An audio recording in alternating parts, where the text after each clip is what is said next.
हिसार नाम के छोटे से गांव में लक्ष्मी नाम की एक महिला अपने परिवार के साथ रहती थी। पति के अचानक गुजर जाने के बाद पूरा घर गृहस्थी का बोझ उसी के कंधों पर आ गया था। 2 बच्चों की परवरिश, उनकी पढ़ाई और घर चलाने में ही उसका पूरा जीवन बीत गया। जब बच्चे बड़े हुए तो लक्ष्मी के सामने एक बड़ा फैसला खड़ा हो गया था। लक्ष्मी बहन, इधर आइए, कुछ बात करनी है।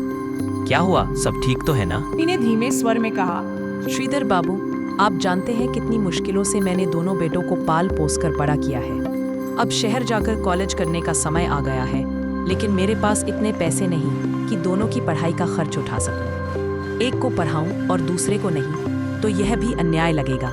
मैं समझ नहीं पा रही कि क्या करूं। श्रीधर बाबू ने उसे समझाया। पहले तुम शांत हो जाओ। बताओ, दोनों में से ज्यादा तेज कौन है? राजू पढ़ाई में ज्यादा अच्छा है। सोनू भी ठीक ठाक है, पर राजू जितना नहीं। श्रीधर बोले।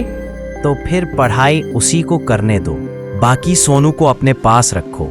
मेरे जानने वाले एक हलवाई के यहाँ काम खाली है, मैं उसे वहाँ लगा दूंगा। उनकी बात से लक्ष्मी को थोड़ा सुकून मिला।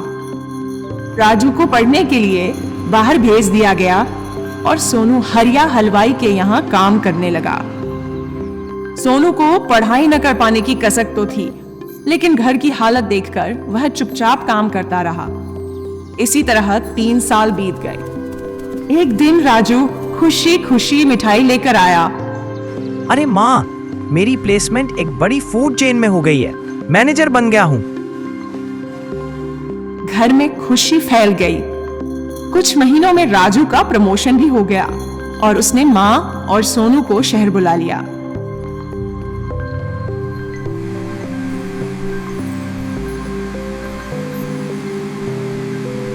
एक दिन राजू बोला, कल मेरे बॉस डिनर पर आ रहे हैं। मैंने बताया कि मैं अपने पूरे परिवार को यहाँ ले आया हूँ, तो वो बहुत खुश हुए। सोनू ने कहा, भैया आप चिंता न करें, हरिया हलवाई से मैंने काफी कुछ सीख लिया है। ऐसा खाना बनाऊंगा कि सब उंगलियां चाटते रह जाएंगे। ध्यान रखना सोनू, बॉस 5 स्टार होटल के मालिक है, खाना वैसा ही होना चाहिए। अगले दिन सोनू ने दिल लगाकर कई स्वादिष्ट डिश तैयार की। जब बॉस आए, राजू बोला, सोनू, दरवाजा मैं खोलूंगा, तू अंदर ही रहना। तेरे कपड़े देखकर बॉस क्या सोचेंगे? यह सुनकर सोनू का मन बुझ गया, पर वह चुपचाप अंदर जाकर टेबल सजाने लगा। कुछ देर बाद सब डाइनिंग टेबल पर बैठे। टेबल की सजावट देखकर बॉस बहुत खुश हुए। वाह, यह सब किसने सजाया? लक्ष्मी ने गर्व से कहा। मेरे छोटे बेटे सोनू ने। बॉस बोले। अरे, अभी तक मिलवाया क्यों नहीं? संकोच में सोनू बाहर आया। खाना चखकर बॉस की आंखें चमक उठी। ये तो कमाल का खाना है। कहीं से होटल मैनेजमेंट सीखा है क्या? राजू तुरंत बोल पड़ा। नहीं सर, ये तो गांव में हलवाई के यहाँ काम करता था, बस थोड़ा बहुत बना लेता है। भाई के मुंह से ऐसा सुनकर सोनू फिर से दुखी हो गया। डिनर के अंत में बॉस ने कहा, लक्ष्मी जी, आपका बेटा बहुत टैलेंटेड है। हमारे यहाँ एक नई पोस्ट खाली है, अगर सोनू चाहे तो उसे ज्वाइन करवा दूं। राजू तुरंत बोला, लेकिन सर, इसके पास कोई डिग्री नहीं है। बॉस मुस्कुराए। राजू, हमें नंबर नहीं, टैलेंट चाहिए। बस इसे कल ऑफिस भेज देना, वही एक डिश बनाकर दिखा दे। सोनू की खुशी का ठिकाना नहीं था, लेकिन राजू को यह बात बिल्कुल पसंद नहीं आई। सर, ये दाल बाटी चूरमा इटालियन ट्विस्ट के साथ। बॉस ने चखा। वाह, बेहद बढ़िया। ये पुदीने का फ्लेवर तो लाजवाब है। तभी एक सहकर्मी बोला, सर, क्या मैं सच बताऊं? बॉस ने कहा। हाँ, बताओ सोमेश।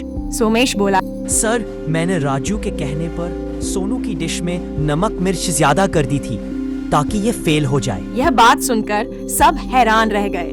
लक्ष्मी ने फोन पर पहले ही बॉस को सब बता दिया था। बॉस ने कहा, राजू, तुमने ये सब क्यों किया?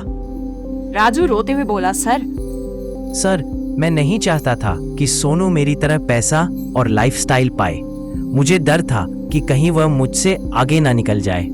सोनू ने तुरंत कहा, सर, मेरे भाई को माफ कर दीजिए, उसका इरादा बुरा नहीं है। बॉस ने लंबी सांस ली। देखो राजू, तुमने गलत किया, लेकिन तुम्हारा भाई फिर भी तुम्हें कितना चाहता है, ये बहुत बड़ी बात है। राजू ने शर्मिंदा होकर कहा, आई एम सॉरी सोनू, सच में माफ कर दे।